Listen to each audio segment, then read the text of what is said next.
మీరు అన్నట్టు గ్రౌండ్ అయిన కంపెనీలు, మీరు అన్నట్టు కియా మోటార్స్ ఆంధ్రప్రదేశ్ టెన్యూర్ లో చంద్రబాబు నాయుడు గారు ఆయనలో వచ్చింది.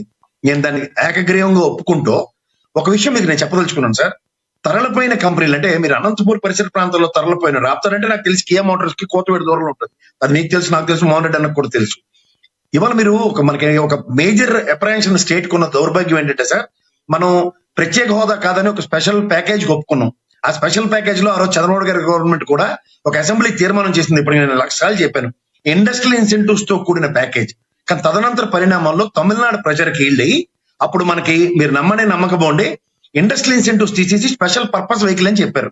ఈ ఇండస్ట్రియల్ ఇన్సెంటివ్స్ తీసేయడం వల్ల కియా మోటార్కి సంబంధించిన యాన్సిలరీ యూనిట్లు కానీ, మీరు చెప్పిన జాకీ ఆ కటార్ల కంపెనీ కానీ, ఇవన్నీ పక్కన ఉన్న చెన్నై కర్ణాటక రాష్ట్రాలకి తరలిపోయాయి. కానీ గ్రౌండ్ అయిన కంపెనీలు మనకు 19 నుంచి 24 చూసుకుంటే ఈ 1,103 కోట్లకు సంబంధించింది అయితే ఇన్ఫోసిస్, విప్రో. ఇన్ఫోసిస్ అన్నది ఒప్పందాల ఒడంబడికలో ఉన్న దగ్గర గ్రౌండ్ అయిన విషయాలు నేను మాట్లాడుతున్నాను. ఇవన్నీ మనకి list of companies which got grounded in Andhra Pradesh. Infosys, Wipro మీ ఆయనలోనే 14 నుంచి 19 మధ్యలోనే వచ్చింది. అండ్ బిఈఎల్, రాడ్ స్టాండ్, Blue Star, Daikin, Dixon, HCL, మునోజ్ ఒకటి, టీసీఎల్ ఒకటి, Tech Mahindra, KSW, APG tyres, ATG tyres, Yokohama tyres, Apache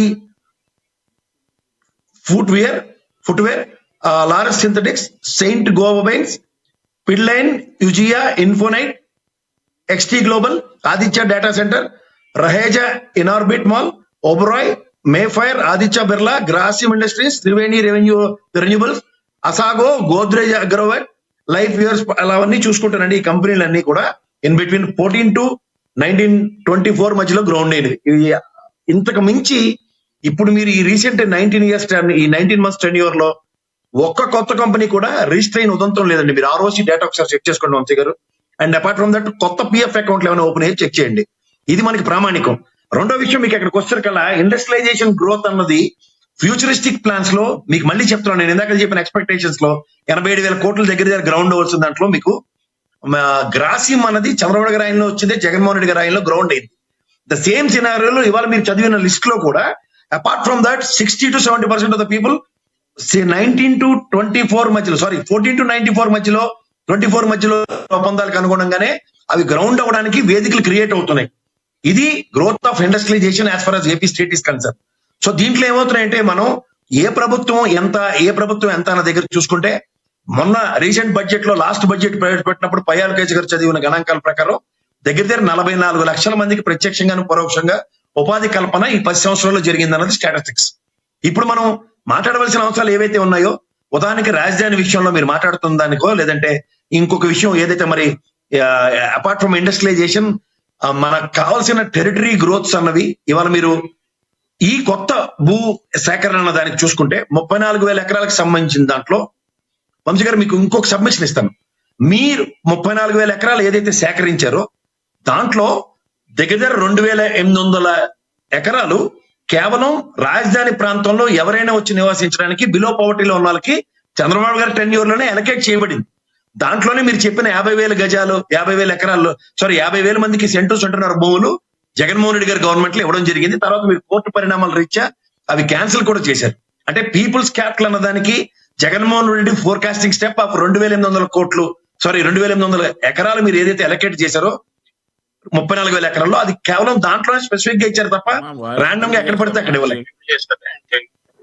మూడోది, ఇవాళ మీరు మాట్లాడుతున్న రాజధాని అంశంలో ఇవాళ తీసుకున్న 34,000 ఎకరాలకి మీరు కనీసం సీడ్ క్యాపిటల్ రోడ్డు కానీ, కరకట్ట రోడ్డు కానీ మీ ప్రాయోజిత కార్యక్రమాలు నిర్వర్తించకుండా నారాయణ గారు కానీ, గౌరవ ముఖ్యమంత్రి గారు కానీ మాట్లాడుతున్న దాంట్లో on aggregate of investment of 1 lakh crores 34,000 ఎకరాలకే దగ్గర మీరు 1,00,000 కోట్లు అన్నప్పుడు మీరు ఇంకో 45,000 ఎకరాల భూసేకరణకి again it's going to be 1 lakh crores. So overall గా ఈ 2,00,000 కోట్లు మనం భరించే సామర్థ్యం ఉందా అన్నది ప్రశ్న. మీరు ఇంకోటి చెప్తున్నాను, మీరు అన్నట్టు ఒక ఇండస్ట్రియలైజేషన్ ప్రాస్పెక్టివ్ అనో, లేదంటే నవనగరాల కాన్సెప్టో, లేదంటే విట్టులాంటి సంస్థ, మీరు ఆ కాలేజీ కట్టింది మీరు అక్కడ కోతవేడి దూరంలో ఉంటారు, మీకు తెలుసు కూడా. అసలు అతని కన్స్ట్రక్షన్ కూడా దగ్గర 10 feet above from the ground ఏదో లేపి దాన్ని కట్టుకున్నాడు. ఆ టైప్ ఆఫ్ కన్స్ట్రక్షన్ ఇవాళ అమరావతిలో మన ప్రభుత్వం సంబంధించిన భవనాలు ఏమైనా కట్టబడుతున్నాయి చూడండి. రెండోది, మీరు ఇవాళ భూసేకరణకి దగ్గర ఇంకొక 16,666 ఎకరాలకి సేకరించి నారాయణ గారు, మన శ్రవణ్ గారు, మన పెమ్మసాని గారు, వీళ్ళందరూ మాట్లాడుతున్న దగ్గర మీకు దగ్గర మీరు అందులో గమనించగలుగుతారండి, మనకి అసైన్డ్ ల్యాండ్స్ 104.8 ఎకరాలు ఉంది. ప్రభుత్వానికి సంబంధించిన ఎకరాలు 3,940 కోట్ల ఎకరాలు ఉన్నాయి. ఓవరాల్ గా మీకు దగ్గర 4,000 ఎకరాలు ప్రభుత్వం అండ్ అసైన్డ్ ల్యాండ్ మీద ప్రభుత్వానికి సర్వ హక్కులు ఉంటాయి.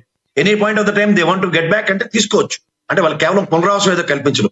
ఈ 4,000 ఎకరాల్లో ఫస్ట్ ఫేజ్ లో యాక్టివిటీ కనుక స్టార్ట్ అయింది అనుకోండి సార్, అప్పుడు మీరు అన్నట్టు ప్రైమా ఫేజ్ గా ఎవరైనా స్వచ్ఛందంగా ముందుకు రావడానికి సార్ మీరు మాట్లాడినప్పుడు నేను మధ్యలో రాలేదు. మీరు మాట్లాడినప్పుడు నేను మాట్లాడలేదు. మీరు చెప్పింది మేము వెళ్ళలేదా? వాయిస్ డబుల్ గా వినబడుతుంది. గారు చెప్పేది సోది కదా. Yes. వంశీ గారు మీరు చెప్పినా నీకు చెప్పాను, కాశీం వచ్చిందని చెప్పాను.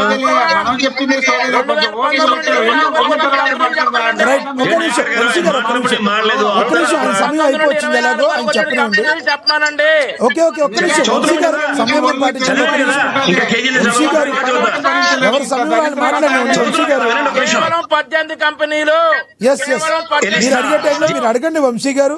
ఆయన చెప్పినవండి, ఆయన సమయం అయిపోయింది. ఎలాగో ఆయన కంప్లీట్ చేయనివ్వండి. ఏం గ్రీన్ ఎనర్జీ, ఎకోరిన్, అమూల్, బ్రిడ్బో, Vishwasamudra, CCL, Reliance power, Vishwasamudra biotech energy. మళ్ళీ పక్కన తందానా దేవనందనా అనేది జబ్బు. ప్రసాద్ గారు ఒక్కటి చెప్పండి. ప్రసాద్ గారు ఒక్కటి చెప్పండి. రాజధాని విషయంలో ఇప్పుడు జగన్మోహన్ రెడ్డి గారు గతంలో ఉన్న వైసీపీ ప్రభుత్వం ఏదైతే మళ్ళీ రాజధాని అక్కడ కట్టడం కరెక్ట్ కాదన్నట్టుగా మాట్లాడతాం, కోర్టుకు వెళ్తారు, ఎంతవరకు కరెక్ట్ అంటే మీరు ఏం చెప్తారు అసలు ఈ విషయంలో? ఇప్పుడు ఆయన చెప్పేది మధ్యలో ఆపితే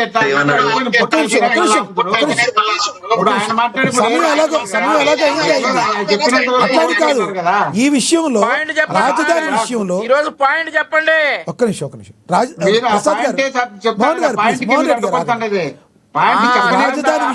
రాజధాని విషయంలో జగన్మోహన్ రెడ్డి గారు మాట్లాడే తీరుని ఏ రకంగా చూస్తారు? నేను మాట్లాడతా కదా రాజధాని విషయంలో 3 రాజధాని.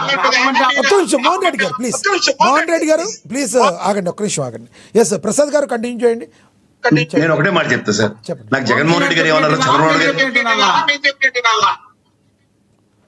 గారు ప్రసాద్ జగన్మోహన్ ఇప్పుడు జగన్మోహన్ రెడ్డి గారు చెప్పింది నేను వినాలా, లేకపోతే చంద్రబాబు గారు చెప్పింది నేను వినాలా, ఇవన్నీ నాకు అనవసరం సార్. గౌరవ న్యాయస్థానం ఏం చెప్పింది అంతా నాకు ప్రామాణికం. ఈ జగన్మోహన్ రెడ్డి గారు ఆ రోజు 3 రాజధానులు అన్న మాటని గౌరవ న్యాయస్థానం రిట్ ఆఫ్ మ్యాండమస్ తీర్పు అనగానే ఈ ప్రభుత్వం అంటే జగన్మోహన్ రెడ్డి గారి ప్రభుత్వం 3 రాజధానులు